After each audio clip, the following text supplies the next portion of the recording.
Bien, hermanos, vamos a comenzar ya nuestra clase de la escuela dominical y vamos a hacerlo orando. Vamos a pedir a Dios que Él nos guíe en este tiempo. Oremos. Padre, estamos infinitamente agradecidos por este día de vida que tú nos concedes. Agradecidos también porque podemos estar en este lugar. Tú nos has traído, Señor. Y te pedimos también que tú hables a nuestras vidas a través de tu palabra, que tú nos ayudes, Señor, a conocerte más y que prepares nuestras vidas para que nosotros podamos adorarte, podamos alabarte, Señor, en el culto, pero también en nuestro diario vivir. Oh Señor, vamos a estar estudiando temas profundos. Te pedimos que tú seas el que nos guíe, que tú seas el que traiga claridad a nuestras mentes y que nos ayude a conocerte tal como tú te nos revelas en las Escrituras. Perdona nuestros pecados, perdona nuestras limitaciones, Señor, y guíanos. En el nombre de Cristo, amén. Bien, amados hermanos, el domingo pasado terminamos de estudiar el capítulo 1 de la Confesión, que trataba de las Santas Escrituras. Y hoy vamos a estar comenzando un nuevo capítulo, el capítulo 2. Y este capítulo trata del tema más importante de la Biblia y es Dios mismo. Vamos a estar estudiando sobre Dios. Y pudiéramos dividir este capítulo, o es decir, este capítulo en tres, tiene 3 párrafos, y lo vamos a estudiar de esa manera. Son 3 clases, en cada clase vamos a tratar de estudiar uno de los párrafos. Y el primer párrafo trata de los atributos de Dios, el segundo párrafo trata de la relación de Dios con sus criaturas y el tercer párrafo trata de la doctrina de la Trinidad. Hoy vamos a estar viendo el primer párrafo y vamos a tratar de avanzar lo más que podamos y de ver las cosas que entendemos también más importantes, porque es un párrafo denso, es un párrafo bien amplio y necesitamos tratar de cubrirlo en el día de hoy. El párrafo, como le dije, es sobre los atributos de Dios. Y debido a la importancia que tiene el conocimiento de Dios para nosotros, necesitamos acercarnos de una manera correcta para profundizar sobre el Señor y necesitamos también acercarnos porque Dios es el Altísimo. Necesitamos acercarnos con una actitud también correcta delante de Dios. Cada vez que nosotros mencionamos el nombre de Dios, que oramos a Dios, que escribimos acerca de Él, estamos suponiendo el significado de la palabra Dios. Pero debemos ser sumamente cuidadosos, porque Dios prohíbe que nosotros usemos su nombre en vano. Dios prohíbe eso.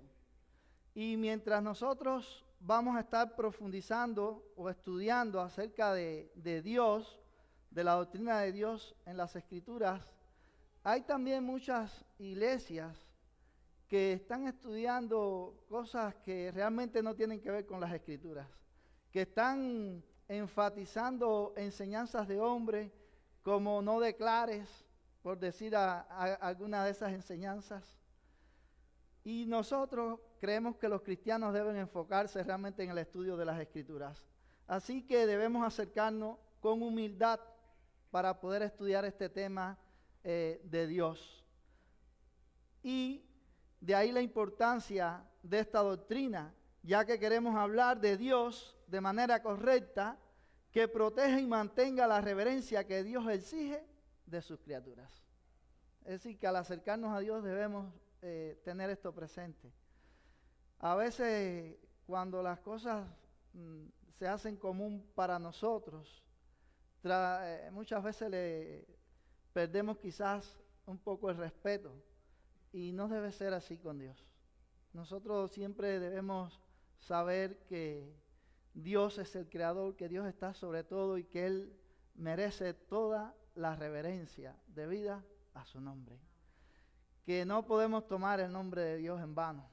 Aunque Él sea nuestro Padre y nosotros tengamos una relación estrecha con Dios, eso no quiere decir que podemos tomar a Dios en vano. Debemos acercarnos a Dios de una manera correcta. Cuando Moisés se acercó allá a la zarza y la zarza ardía y no se consumía, ¿qué le dijo Dios a Moisés? Quita tus pies de este lugar, porque es un lugar santo. Entonces, cuando nos acerquemos a Dios, debemos acercarnos así, sabiendo que Él es el Dios Todopoderoso, que Él es un Dios santo, santo, santo. Por tanto, debemos acercarnos con toda reverencia. En Juan 17:3 dice, y esta es la vida eterna, que te conozcan a ti, el único Dios verdadero, y a Jesucristo, a quien has enviado. Si la vida eterna depende del conocimiento del único Dios verdadero por medio de Jesucristo, entonces la importancia de esta doctrina queda establecida. Si la vida eterna consiste en eso, en conocer a Dios por medio de Jesucristo, la importancia de esta doctrina de Dios queda establecida. Es sumamente importante que nosotros conozcamos a Dios para poder acercarnos a Él, para poder adorarle como Él merece ser adorado, para nosotros también podernos conducir delante de Él. Tenemos que conocerle. Si nosotros ignoramos quién es Dios, si nosotros ignoramos la revelación de Dios, ¿cómo vamos a poder realmente agradarle? ¿Cómo vamos a poder vivir delante de Él de la manera que Dios manda en su palabra?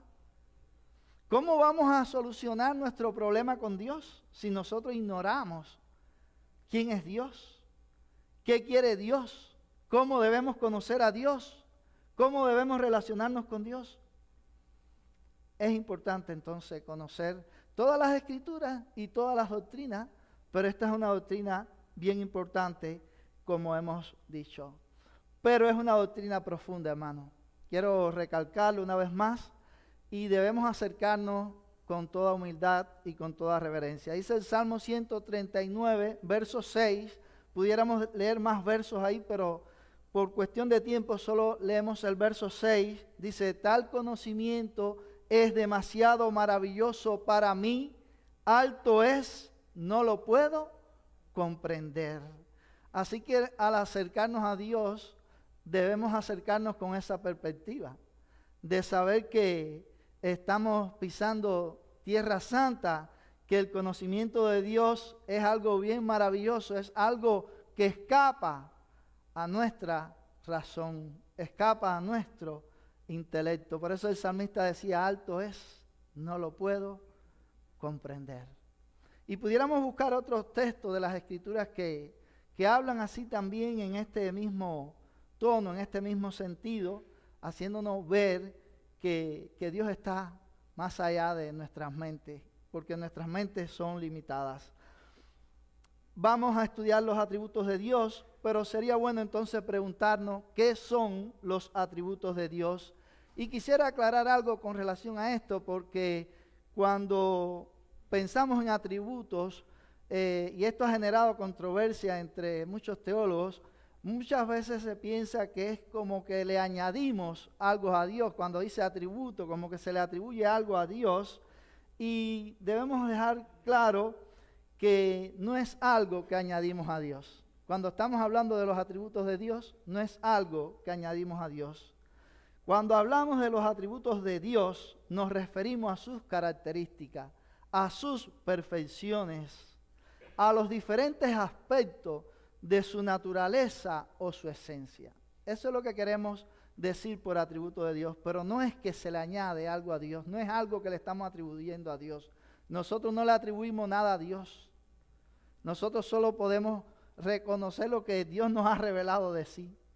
Así que se usa este término atributo porque es el más popular, y cuando las personas hablan de atributos, bueno, sabemos que estamos hablando de las perfecciones de Dios. Hay teólogos que prefieren usar ese término, las perfecciones de Dios. Hay otros que prefieren hablar de las características de Dios, y otros hablan de los atributos de Dios. pero ese término, los atributos, es el más popular, el más conocido, el más usado, pero debemos saberlo usar. Es decir, saber que no es algo que se le añade a Dios, no es algo que será atribuido a Dios, no es eso lo que se quiere decir, es simplemente el reconocimiento de las perfecciones de Dios. Así que esto debemos tenerlo bien presente. Y algo importante, si faltara alguno de estos atributos en Dios, miren, Él dejaría de ser Dios.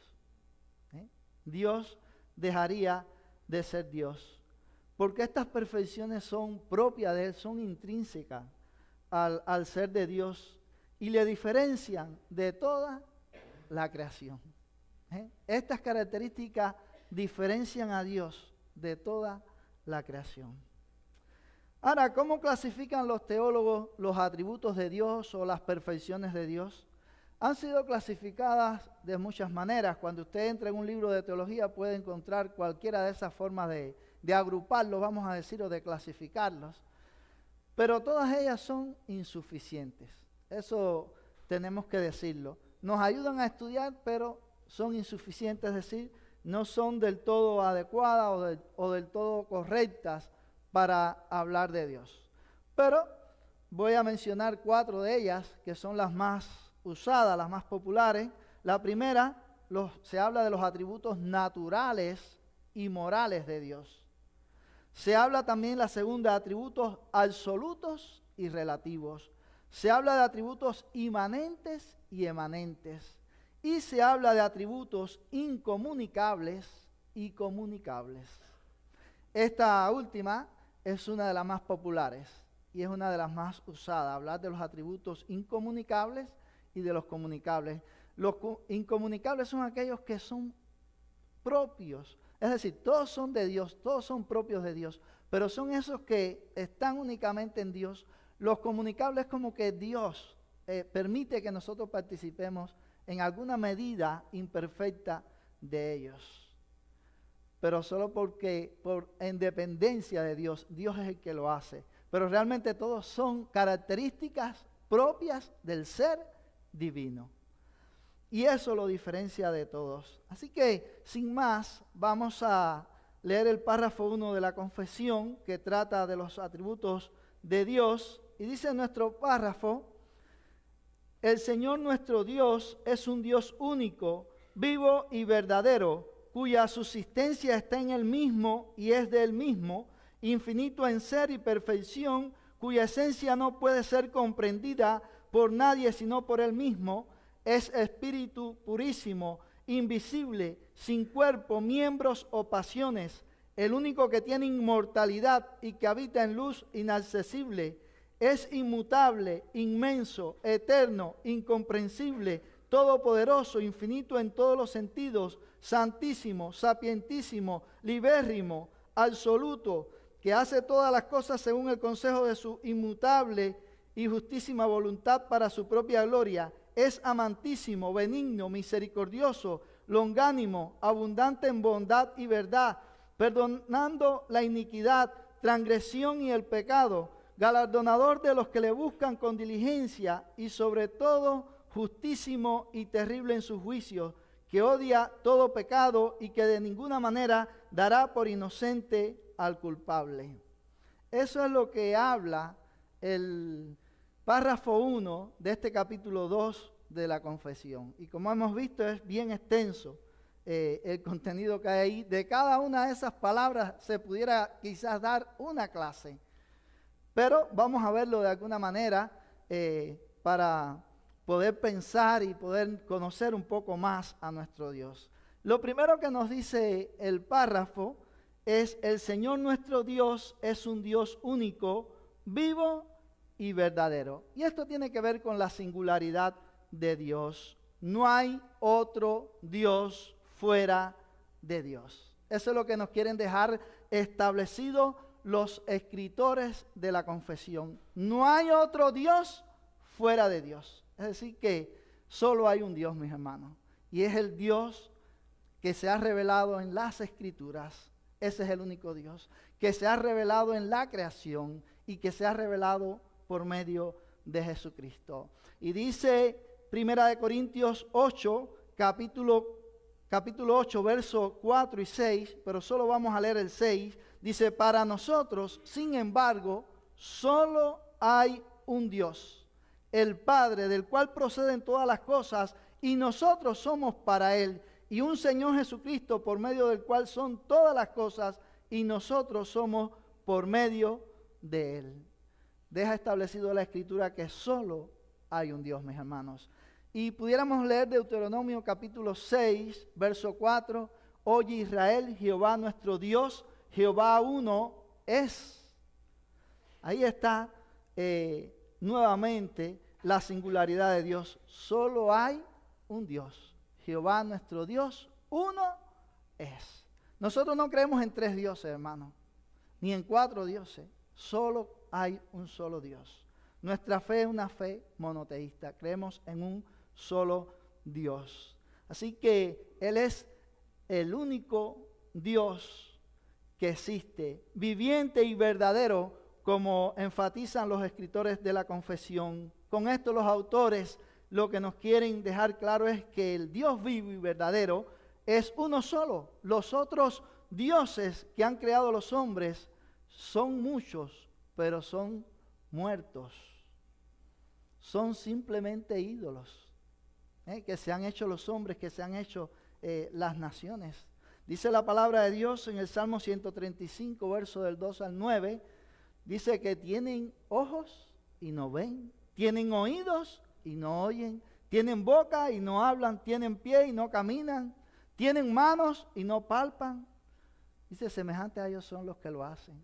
Y si uno sigue leyendo, después dice, Israel teme a Jehová. Casa de Aarón teme a Jehová. Y después dice, los que temen a Jehová, buscarle. Es decir, que nosotros necesitamos acercarnos a Dios porque Él es el único Dios verdadero. Los hombres se han creado muchos dioses, pero son dioses muertos, en los cuales no hay ningún poder. Solamente en la India hay más de 3000 dioses. Y las naciones tienen sus dioses y las personas tienen sus dioses. Hay quienes adoran una piedra, hay quienes adoran el sol, la luna, las estrellas, la lluvia, una montaña. El hombre quiere adorar, pero lo hace distorsionadamente. Se ha creado sus propios dioses porque no quiere conocer la verdad. No quiere venir a la luz. Quiere seguir haciendo sus obras en oscuridad. Y esto no le permite acercarse de una manera correcta a Dios. Por eso es que nosotros tenemos que ir a las Escrituras. Porque en las Escrituras nosotros podemos conocer quién es el único Dios verdadero. Y este, como dicen los escritores de la confesión, es un Dios vivo. Es decir, que no es un Dios muerto. Así que Dios es uno en esencia y por lo tanto, hermano, es indivisible. Eso también quieren decir los autores de la confesión al afirmar que Dios es el único Dios vivo y verdadero que existe. También ahí nosotros podemos ver que se nos habla de la independencia de Dios o de la seidad de Dios cuando la confesión dice cuya subsistencia está en Él mismo y es de Él mismo. El término aceidad es una palabra que no se usa en nuestros días. Es una palabra que no es común, pero en la teología es usada. Aunque ya hay algunos teólogos que no hablan mucho de ella, quizás algunos para referirse hablan de la independencia de Dios. Pero es importante mantener el término. Esta palabra aceidad sencillamente quiere decir eso que los escritores de la confesión han escrito ahí, que Dios no le debe su existencia a nadie. Él existe por sí mismo. Es decir, Dios no debe su existencia a ningún otro ser. Nosotros le debemos nuestra existencia a Dios. Todas las cosas creadas deben su existencia a Dios. Pero Dios no le debe su existencia a nadie. Él existe y subsiste por Él mismo. Por eso dice, cuya subsistencia está en Él mismo y es de Él mismo. Así que todas las cosas creadas dependen de Él para existir, pero Él a su vez no depende de nada ni de nadie. Cuando Dios se revela, por ejemplo, a Moisés en el episodio de la zarza ardiendo y lo comisiona para ir a liberar al pueblo de Israel, Moisés le dice al Señor lo siguiente: he aquí que yo llego a los hijos de Israel y les digo, el Dios de vuestros padres me ha enviado a vosotros.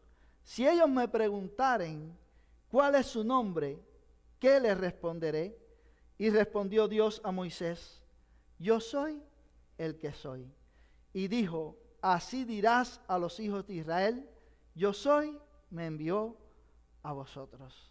Esa expresión, yo soy, esa expresión quiere decir eso, que Dios tiene existencia propia, que Él no debe su existencia a nadie y que todas las cosas que existen se originan únicamente en Dios. Eso es lo que le está diciendo ahí cuando Dios se revela como el yo soy. Eso es lo que quiere decir. Dios es completamente independiente de toda la creación. Dios no necesita, hermanos, de nadie. Y esto nos lleva, y es importante decirlo, hay un error que a veces se comete cuando dice, no, Dios nos necesita. Por ejemplo, hay una canción de un cantante que fue muy popular hace unos años atrás, Jaime Murrell, que dice que Dios te necesita porque Él es Dios. Como que Él necesita que nosotros le adoremos. Y realmente no es así, hermano. Dios no necesita de ninguno de nosotros. Nosotros no le podemos atribuir gloria a Dios. Nosotros no le podemos añadir nada a Dios. A veces cuando hablamos y decimos, no, vamos a darle gloria a Dios, pudiéramos pensar como que le estamos añadiendo algo a Dios. No, como que, no, hermano, nosotros no añadimos nada al ser de Dios. Lo único que hacemos es reconocer la gloria que Él ya posee. Eso es lo único que podemos hacer, reconocer la gloria que Él ya posee. Y así hay otras canciones que yo he oído también con problemas parecidos, donde se pone como que Dios tiene necesidad de nosotros.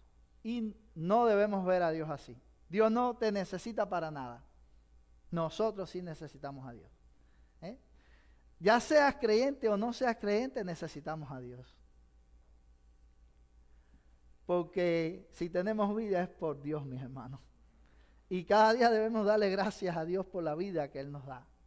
Y por todas las cosas que Él nos permite disfrutar, porque Dios es el que sostiene este universo. Es Dios. Y nosotros entonces debemos darle gloria a Dios por eso y darle gracias a Dios por eso. Pero no porque Él necesite de nosotros. Nosotros somos los que estamos realmente necesitados de Él. Así que dice, cuya subsistencia está en Él mismo y es de Él mismo, infinito en ser y perfección. Este Dios que tiene la subsistencia en Él mismo, que no depende de nadie, dice que es infinito en ser y perfección. Él es infinito, hermano, en su ser y en su perfección. Por eso, miren, nuestra mente siempre va a ser finita para poder comprender completamente a Dios. Como Dios es infinito y perfecto, no depende de nadie, todas las demás criaturas, como no son infinitas ni perfectas, dependen de una serie de sucesos. Por ejemplo, nosotros dependemos del aire, del oxígeno para vivir. Dependemos de los alimentos. Dependemos de muchas cosas. De una serie de condiciones que tiene que haber en este planeta para que pueda haber vida. ¿Y quién es el que ha puesto esas condiciones ahí? Es Dios. ¿Y quién es el que permite que todo funcione? Es Dios. ¿Y que este universo funcione? Es Dios.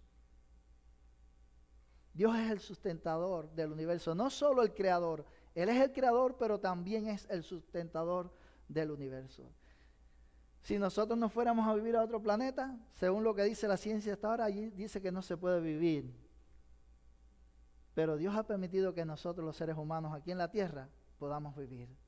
Ahora, Dios no necesita más nadie pero Él es infinito en su ser y perfección. Por eso no necesita de nadie. Dice Isaías 48:12, oye Jacob y tú Israel, a quien llamé, yo mismo, yo el primero, yo también el postrero.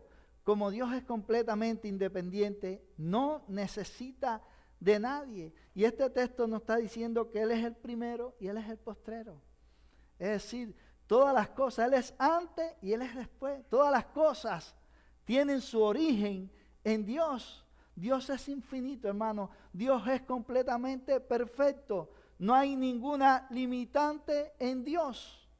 No hay nada que pueda limitar al ser divino. Dice MacArthur, la infinidad de Dios alude a su naturaleza que trasciende perfectamente a todas las limitaciones del espacio y tiempos temporales y existe y actúa más allá de ellas.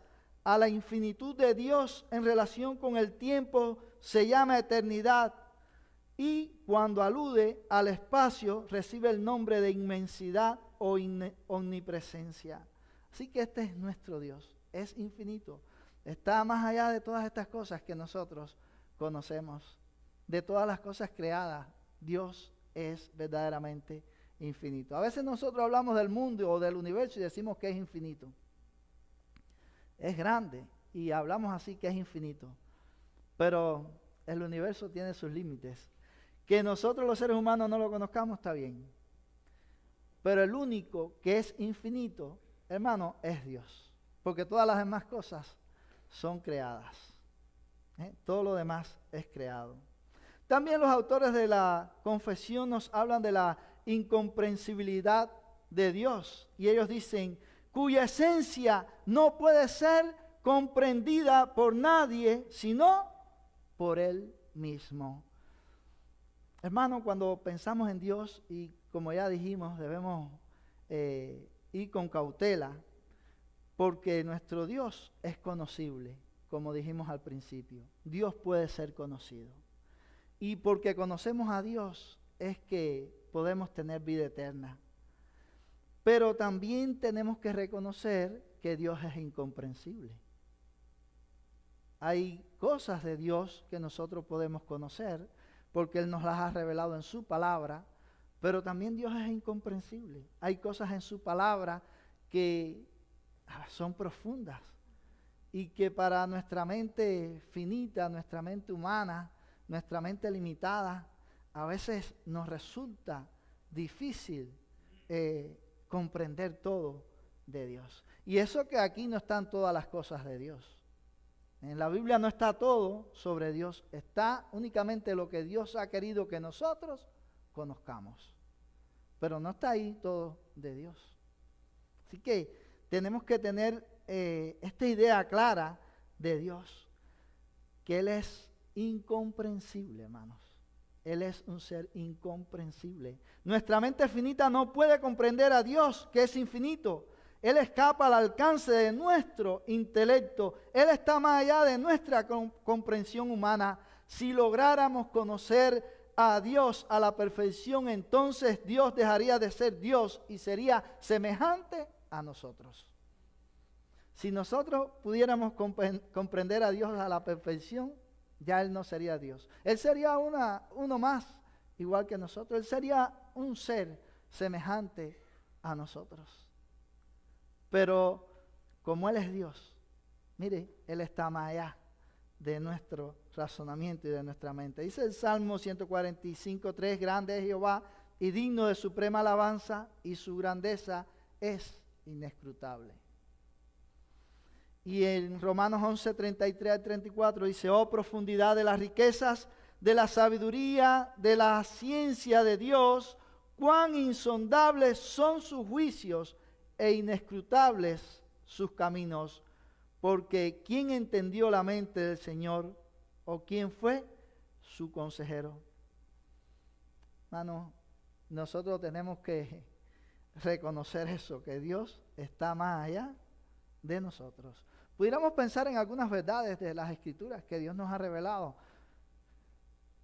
Pudiéramos pensar en la doctrina de la Trinidad. Esa es una doctrina profunda y está ahí en las Escrituras y nosotros la creemos por fe, pero es un misterio. y nosotros lo podemos ver. Hay pruebas bíblicas de que Dios es uno y es trino, pero en nuestra mente finita eso escapa a nuestro razonamiento.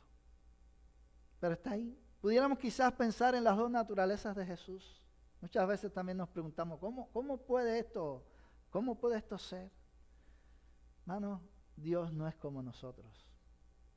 Y las cosas que para nosotros pueden ser imposibles, para Dios no. Dios nos ha llamado para que seamos creyentes.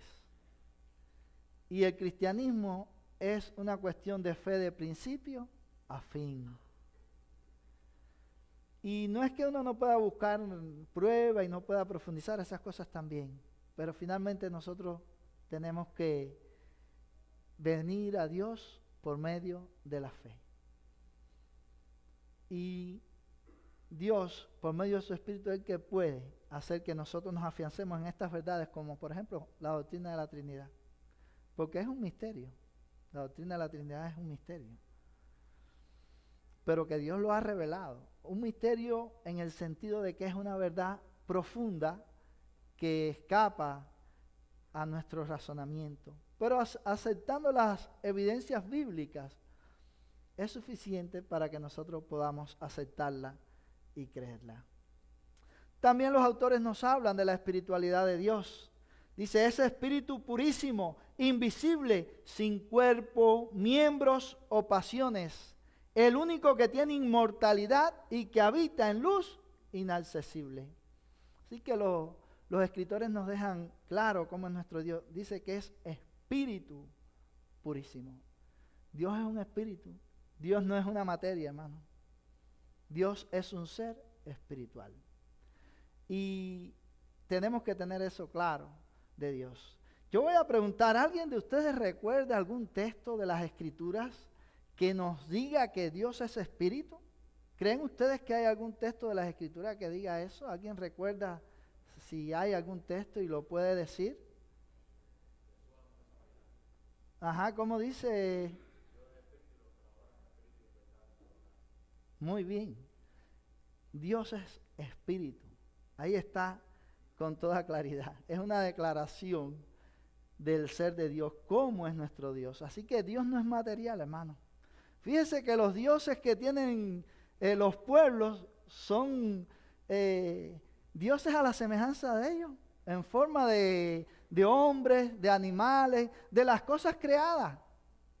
Pero el Dios nuestro, el Dios vivo y verdadero, es un Dios que es espíritu. Y que tiene todas estas características, todas estas perfecciones que no la tiene ninguno de esos llamados dioses de las naciones. Esto habla de la singularidad de nuestro Dios, de que Dios es el único Dios verdadero. Así que Dios es espíritu. Esa es la misma esencia de Dios. Dice Thomas Watson, el puritano, Dios es una sustancia inmaterial, de una pura, sutil esencia sin mezcla, no compuesto de alma y cuerpo. Dios es un ser espiritual, hermanos. Y no tiene partes, no tiene composición de nada, no tiene alma y cuerpo como somos nosotros. Nosotros sí tenemos alma y cuerpo, o espíritu y cuerpo, como usted desee decir. Pero Dios no es así. Dios es un ser espiritual. Dios no es un ser corpóreo que podemos situarlo en un lugar específico. Por ejemplo, los dioses paganos tú los ubicas en un lugar y ahí lo tienes. Pero ellos no se pueden mover de ahí. Tú si lo quieres mover tienes que cargarlo y llevarlo y ponerlo en la otra esquina. Y así, todos los dioses de las naciones son así. Como dice la palabra, y dijimos al principio, tienen ojos y no ven. Tienen pie y no caminan. Tienen orejas y no oyen. Dios no es así. Dios es un ser espiritual, vivo y verdadero. Dice Lucas 24:39, mirad mis manos y mis pies, que yo mismo soy. Palpad y ved, porque un espíritu no tiene carne ni huesos, como veis que yo tengo. Fíjese cómo dijo Jesús, que un espíritu no tiene carne ni hueso. Así que cuando nosotros pensamos en la esencia de Dios, en la naturaleza de Dios, debemos pensar en Él como Dios se nos ha revelado en su palabra. Él es un ser espiritual. Él no tiene carne, hermano, no tiene hueso. No podemos imaginarnos a Dios como un ancianito, con un pelo largo, una barba canosa, y pensar que ese es Dios. A veces hay quienes pintan a Dios de esa manera. Dios no tiene cuerpo. Dios es un ser espiritual, totalmente espiritual, y ahí Jesús lo dice. Ahora, este Dios que es un ser espiritual, tenemos que reconocer que es un Dios personal, capaz de autoconocimiento y autodeterminación. Dios es un ser simple, no compuesto de diferentes elementos, y por lo tanto nada se le puede añadir, nada se le puede quitar. A Dios no le podemos añadir nada, a Dios no le podemos quitar nosotros nada. Y ahí los autores de la confesión dicen: sin cuerpo, sin miembros o pasiones. Y es importante aclarar esto cuando la Biblia habla de las manos de Dios, de los ojos de Dios, de los pies de Dios. No quiere decir que Él tiene miembro como nosotros, eso no es lo que quiere decir. Más bien se está usando un lenguaje antropomórfico que para que sea entendible lo que Dios quiere comunicarnos a nosotros, porque se nos está hablando de una verdad que va más allá de nuestra mente. Y se usa un lenguaje que nosotros podamos entender para expresarnos una realidad de Dios o del trato de Dios con nosotros. Y dicen ahí los autores de la confesión que Dios no tiene pasión. Y esta palabra, cuando se usa ahí por los escritores, están refiriéndose a que en Dios no hay esos sentimientos pecaminosos que son propios de la naturaleza y de la constitución humana. Es decir, en Dios no hay pasión, en Dios no hay pecado, es lo que ellos están diciendo. No hay esos deseos pecaminosos que hay en nosotros, los seres humanos. En Dios no hay envidia por pensar en alguna cosa. En Dios no hay envidia. Él es el único que tiene inmortalidad y que habita en luz inaccesible. Nuestro Dios es un Dios inmortal. Dios no puede morir. Muchos a veces piensan en Cristo y quieren destruir la persona de Cristo diciendo que Él murió. Pero hermano, Cristo era Dios y Cristo era hombre. Pero Él murió, Él tuvo un principio como hombre. Él tuvo un principio cuando nació allí en Belén de Judea. Y cuando Él muere allí. Pero muere como hombre, no como Dios. Es decir, por eso le digo que es algo complicado hablar de las dos naturalezas. Él muere allí en la cruz, pero humanamente. Con el Espíritu de Dios no muere, porque Dios es inmortal. Dios es eterno. Si Dios no fuera espíritu, entonces Él sí podría morir, porque sería uno igual que usted y que yo. Sería algo creado, sería algo también material. Y no podría ser uno, como nosotros decimos que Dios es uno solo. No sería invisible tampoco. Si Dios no fuera espíritu, no podría ser invisible, no podría ser infinito, porque la materia no es infinita. No sería totalmente independiente, es decir, tendría partes, dependería de otras cosas. No sería omnipresente, no podía estar en todas partes a la misma vez, porque la materia no puede estar en todas partes a la misma vez. Es decir, todas esas limitaciones estarían en Dios.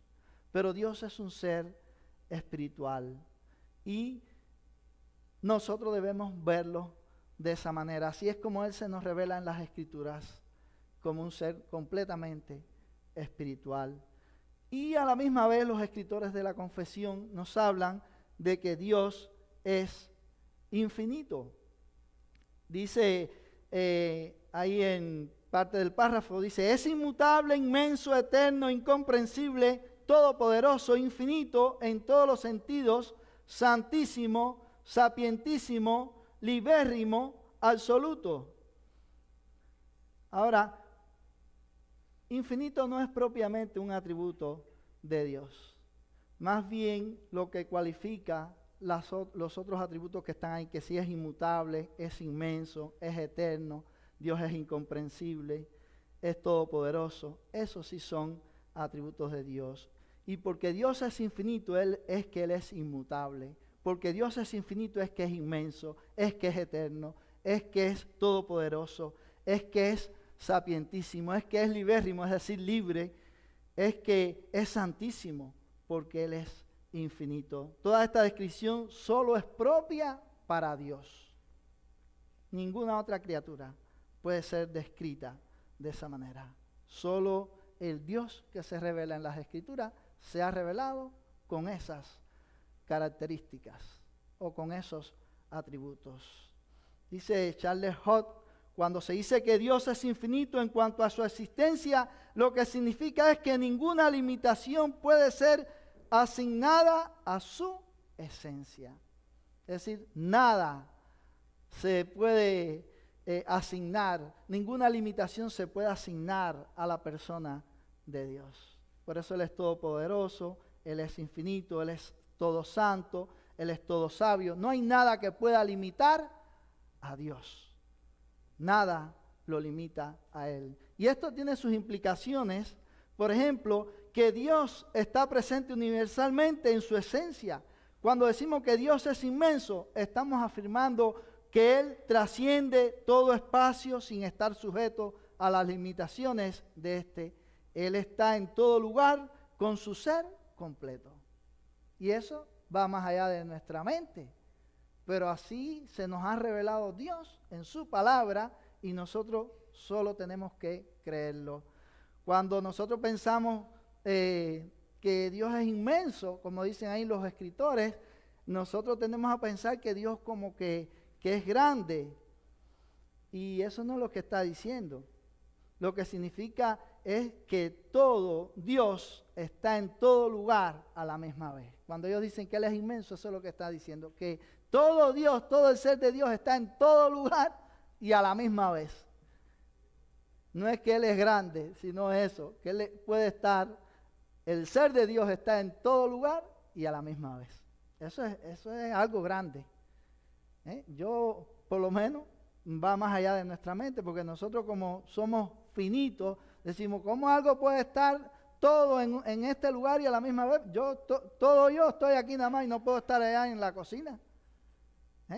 Pero yo soy finito, yo soy un ser humano igual que ustedes, somos creados, pero Dios es espíritu y es infinito. También se nos dice que Dios es infinito y perfecto en sus atributos. Cada atributo es parte inherente de su ser y por lo tanto perfectos. Cada atributo es una parte del ser de Dios y es perfecto. Ahora, también se nos habla de la inmutabilidad de Dios y se nos dice, ahí en ese párrafo que leímos, que Él es inmutable. Esto quiere decir que Dios no cambia. Dice la Biblia en Santiago que en Dios no hay mudanza ni sombra de variación. Es decir, Dios no cambia, Dios no se muda. Lo que cambiamos somos nosotros los seres humanos, pero Dios siempre es el mismo. Así que Él es inmutable en su ser y en sus perfecciones. Dice Berkos, hablando de eso, la inmutabilidad es aquella perfección por medio de la cual Dios se despoja de todo cambio, no solamente en su ser, sino también en sus perfecciones, propósitos y promesas. Es decir, dice que Dios se despoja de todo cambio. Es decir, que no hay cambio en Dios. Dios no cambia. Dios es inmutable en su esencia. Nada puede alterarse en su ser, nada añadirse ni nada restarse. Por cuanto no fue creado y es totalmente independiente, ninguna causa externa a Él puede variar su esencia. Por cuanto es uno, eterno y perfecto, nada hay en sí mismo que pueda causar o sufrir algún cambio. Fíjense cómo es nuestro Dios, hermano. El Dios de alguna nación, ¿usted ha oído que sea así? ¿Usted ha oído a alguna de las personas que usted conoce que tiene algún ídolo en su casa que tenga estas características? Mire, por eso es que nosotros tenemos que acercarnos a Dios con todo respeto y con toda reverencia. Y en temor, hermano. Y en temor, porque Dios no es un ser cualquiera. Dios no es una criatura. Dios es el Creador. Tenemos que acercarnos a Él verdaderamente con reverencia. Yo he conocido personas que tienen sus dioses creados, sus ídolos, y que lo castigan. Cuando esos dioses no cumplen lo que tienen que hacer, las peticiones que ellos le han hecho, ¿qué hacen? Lo cambian de posición. Lo tenían en la sala, lo ponen abajo de la cama. Y yo una vez conocí una señora que lo había puesto en el techo de la casa. Sí, yo me acuerdo. Y ella me explicó, me dijo, no, lo puse en el techo porque no ha cumplido las cosas que le he pedido y entonces estaba castigado. Agua, sol y sereno. Y uno dice, bueno, ¿y qué clase de Dios es este? Mire, el Dios de la Biblia no es ese, hermano. Tenga cuidado porque este Dios es santo, santo, santo. Y dice que no tendrá por inocente al culpable, al pecador. Y quizás nosotros podamos decir, no, porque mira, yo veo que no pasa nada. Ya llegará el momento en que va a pasar. Dios tiene su tiempo para todas las cosas, para tratar con cada uno de nosotros. Y Él nos deja, pero mire, Dios es fiel y cumple su palabra. Entonces nosotros tenemos que ser cuidadosos al acercarnos a Dios. Dios es inmutable en todos sus atributos. Es decir, sus atributos no cambian. Su poder no cambia, su amor es eterno, su santidad y rectitud permanecen por siempre. Lo que estamos diciendo, Él es santo y recto, y eso permanece por siempre. Dios no va a decir, bueno, ya no voy a tratar ahora con el pecado de otra manera diferente. No, no. Fíjese que Dios, para reconciliarnos a nosotros con Él, castigó nuestro pecado en Cristo, porque Él es santo y no puede pasar el pecado por alto. Dios es inmutable en su voluntad y propósito, es decir, que su voluntad y propósito no cambian. Dice Malaquías 3:6, porque yo Jehová no cambio, por eso hijos de Jacob no habéis sido consumidos. Dios no cambia. A veces nosotros creemos que podemos cambiar a Dios. Y por ejemplo, cuando oramos, pensamos que por medio de la oración nosotros vamos a cambiar a Dios. No, nosotros no cambiamos a Dios. Lo que debemos cambiar somos nosotros. Nosotros somos los que debemos cambiar, pero no Dios. Nuestras oraciones están en el propósito de Dios. Y cuando nosotros oramos conforme a la voluntad de Dios, Dios claro que obra, porque estamos orando conforme a su voluntad. Pero si nuestra oración no está conforme a la voluntad de Dios, miren, Dios no nos va a responder positivamente esa oración, porque no es conforme a su propósito, no es conforme a su voluntad. Por eso se nos manda que nosotros realmente oremos y que oremos en dependencia del Espíritu de Dios, que dice que Él es el que nos guía a nosotros a pedir como conviene. Y cuando pedimos como conviene, nosotros podemos tener la seguridad de que tendremos las cosas que hemos pedido. Pero la oración no es una herramienta para que nosotros manipulemos a Dios o para que nosotros cambiemos la voluntad de Dios. Dios no cambia. Su eternidad es aquella perfección divina por medio de la cual Él se eleva sobre todas las limitaciones temporales, todas las sucesiones de momento y goza de la plenitud de su existencia en un indivisible presente. Dios es totalmente eterno, mis hermanos. Antes que naciesen, dice, los montes y formase la tierra y el mundo desde el siglo y hasta el siglo, tú eres Dios. Salmo 92. Y esta declaración nos lleva a tres conclusiones. Dios no tuvo principio, Dios no tendrá fin, Dios no tiene sucesión de tiempo. Dios no tiene sucesión de tiempo. Su omnipotencia, nuestro Dios es todopoderoso. El poder de Dios es la facultad y la virtud por la cual puede hacer que se cumpla todo aquello que le gusta, todo lo que le dicta su sabiduría infinita, todo lo que la pureza infinita de su voluntad determina. Así como la santidad es la hermosura de todos los atributos de Dios, su poder es el que da vida y acción a todas las perfecciones de la naturaleza divina. Eso lo dijo un puritano. Así que nuestro Dios es omnipotente. Nada puede limitar al ser de Dios. Así que el poder de Dios no puede ser detenido por ninguna criatura. Ningún ser humano, ninguna criatura puede detener el ser de Dios, puede detener la acción de Dios. También los escritores nos hablan de la santidad de Dios. La santidad de Dios, como dice este puritano, es la belleza de todos los atributos de Dios. Y cuando la Biblia dice que Dios es santo, quiere señalar primero su separación y trascendencia sobre toda la creación. Dios es santo. Él está separado de toda la creación. Él no es como la creación. Él es el creador de la creación. A veces hay personas que confunden a Dios con la creación. Por ejemplo, los panteístas. Ellos dicen que Dios es el árbol, que Dios es la montaña, que Dios es el río. No, Dios no es nada de eso.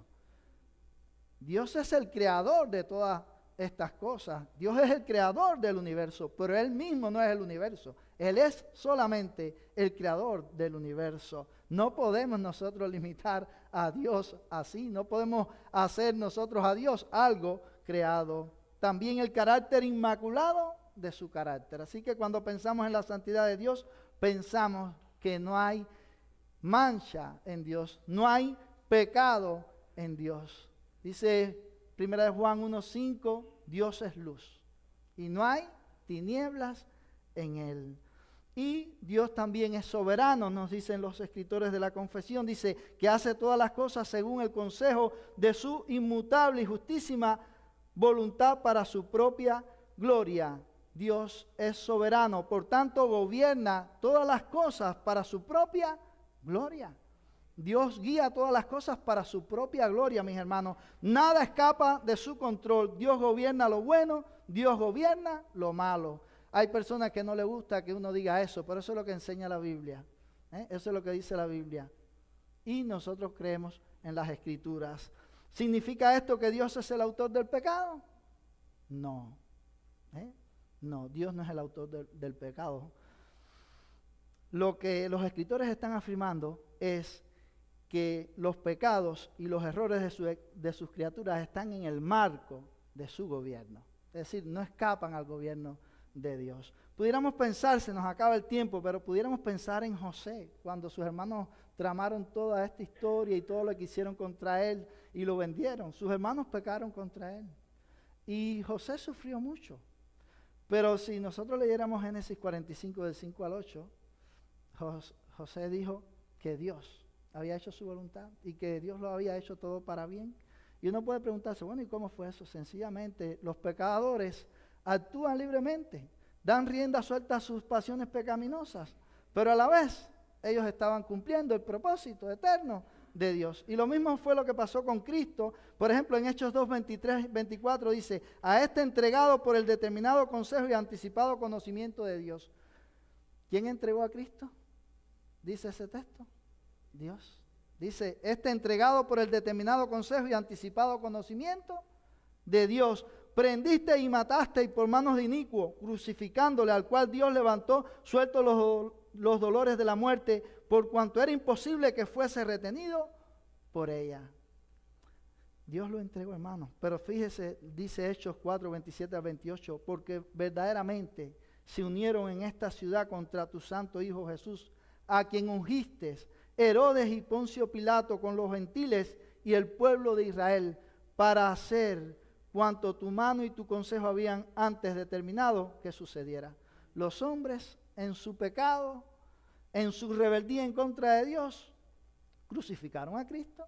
Y ahí menciona a Herodes, Pilato, los gentiles, el pueblo de Israel. Todo el mundo se volcó contra Cristo. Ellos siguieron su deseo pecaminoso. Ellos estaban en contra de Dios, lo hicieron libremente. Porque no hay quien busque a Dios, dice las Escrituras, no hay ni siquiera uno. Así que ellos actuaron con toda libertad, porque nosotros actuamos con libertad para dar rienda suelta a nuestros pecados. Y el hombre sin Dios no tiene freno. Cuando el hombre ha creído en Dios, bueno, ahí está el Espíritu de Dios, que usa su palabra para frenarnos. Pero esta gente dieron rienda suelta. Y crucificaron a Cristo, lo mataron, ellos lo mataron. Pero a la misma vez cumplían el plan eterno de Dios. Dios no los forzó a ellos a hacer eso, ellos lo hicieron libremente. Pero cumplieron el plan eterno de Dios, de que muriera Cristo para redimir a pecadores. Dice, entonces decimos que su voluntad es buena y es justa. Dios en su juicio, hermano, nunca se equivoca. Nosotros debemos tener algo claro, porque a veces vienen ideas a nuestra mente, pudieran venir, levantarse dudas, pero nosotros debemos tener algo claro. Dios es santo, Dios es perfecto, Dios es bueno, Dios es un Dios amoroso. Todas estas cosas que hemos estado viendo de Dios. Dios cuando hace un juicio, lo hace con toda justicia. Dios no hace los juicios como los seres humanos, que podemos tapar la verdad y que podemos hacer que el culpable sea el que salga libre. Dios no es así. Entonces nosotros debemos descansar en el carácter de Dios y saber, por ejemplo, que Dios no va a condenar a nadie que no merezca ser condenado. A veces nosotros decimos, bueno, no, pero era un inocente. Creo que fue Sproul que dijo que no había inocentes en la raza humana. Todos nosotros realmente merecíamos la condenación. Todos nosotros, ustedes y yo, todo el mundo. Eso es lo que merecemos. Si estamos aquí es porque Dios en su gracia, en su amor y en su misericordia nos ha redimido y nos ha salvado. Pero lo que merecemos es ir todo al infierno. Ahora, Dios no se equivoca cuando juzga a alguien, hermano. Dios no se equivoca. Y los pecadores van a ser juzgados por su pecado, por su incredulidad. Porque ellos han rechazado la verdad de Dios. Así que la confesión también nos dice, se nos acaba el tiempo, es amantísimo, benigno, misericordioso, longánimo, es decir, paciente, abundante en bondad y verdad, perdonando la iniquidad, transgresión y el pecado. Nuestro Dios es tan bueno, es tan amoroso, es tan bondadoso, que puede perdonar el pecado. Puede perdonar al pecador. Si el pecador viene a Cristo, si el pecador se reconcilia con Cristo, Dios lo perdona. Dios es tan bueno que obró ese plan de salvación para redimir a pecadores, para que pecadores pudieran acercarse a Él. Eso nos habla de la gracia de Dios, del amor de Dios, de la bondad de Dios, de la misericordia de Dios, la longanimidad de Dios, la paciencia de Dios. Dice que por la bondad de Dios nosotros no hemos sido consumidos. Dice que Dios es lento para la ira y grande en misericordia. Dios es lento, Dios es paciente, muy paciente con nosotros los seres humanos. Y la misma esencia de Dios es el amor, dice 1 Juan 4:8.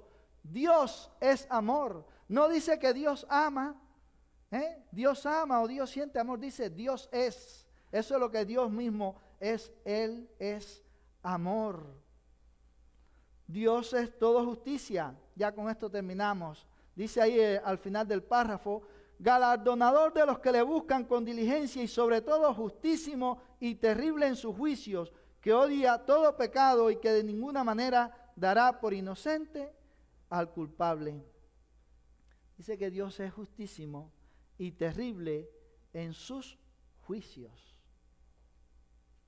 No podemos pensar, yo trabajé con un hombre y me hice amigo de él y le prediqué. El hombre conocía las Escrituras, tenía un conocimiento intelectual de las Escrituras. Yo era un adolescente cuando eso, y yo le predicaba a aquel hombre, pero aquel hombre me decía siempre, cuando lleguemos allá, yo me arreglo con Dios. Yo le decía, no, allá no hay tiempo, es ahora aquí. Pero él siempre decía lo mismo. Yo le decía, va rumbo a la condenación, va rumbo al fracaso. Él se reía. Y es triste. A veces hay personas que piensan que pueden solucionar este problema que tienen con Dios, porque los seres humanos que están en pecado tienen un problema con Dios. Y la única forma de reconciliarse con Dios es ahora, por medio del Señor Jesucristo. Pero si alguien lo deja para ese último momento, cuando se acabe su tiempo en este mundo, ya no hay oportunidad de salvación. No va a haber oportunidad de salvación. Y dice que Dios es terrible en su juicio. Es decir, que van a tener que enfrentar el juicio de Dios, porque Dios odia el pecado. Y dice que de ninguna manera tendrá por inocente al que es culpable. Dios va a castigar a los culpables. Dios ha ofrecido un camino de salvación que es Cristo. Si tú rechazas ese camino, tú vas a la condenación. Tú vas a la condenación. Por eso, si hay alguien aquí que no es creyente, debe pensar en esto. Y debe arrepentirse y voltearse a Dios, buscar a Dios, clama a Dios por misericordia, que Él tenga piedad de ti y que te salve. Vamos a orar y así terminamos esta clase. Padre, te agradecemos por la revelación que tú nos has dado de sí mismo. Te agradecemos porque tú eres un Dios diferente a todas las cosas que nosotros conocemos, porque todas las cosas que conocemos son creadas, pero tú eres eterno. Tú eres el creador de todas las cosas. Y te pedimos que tú nos ayudes para que podamos realmente acercarnos cada día a ti con toda reverencia, con todo respeto, con todo temor, Señor, sabiendo que tú eres Dios. Permite que el hecho de conocerte y de saber cómo tú eres, también nos mueva a nosotros a vivir en santidad, a renunciar al pecado, Señor, y a saber que tú nos has comprado con un alto precio la vida de Cristo, pero nos has comprado para ti, Señor, y para que nosotros te honremos y te glorifiquemos. Padre, ayúdanos a tener una idea clara de tu persona y ayúdanos, Señor, a conducirnos conforme a esa enseñanza que ya tú nos has dejado en las Escrituras. Te lo rogamos en el nombre de Cristo. Amén.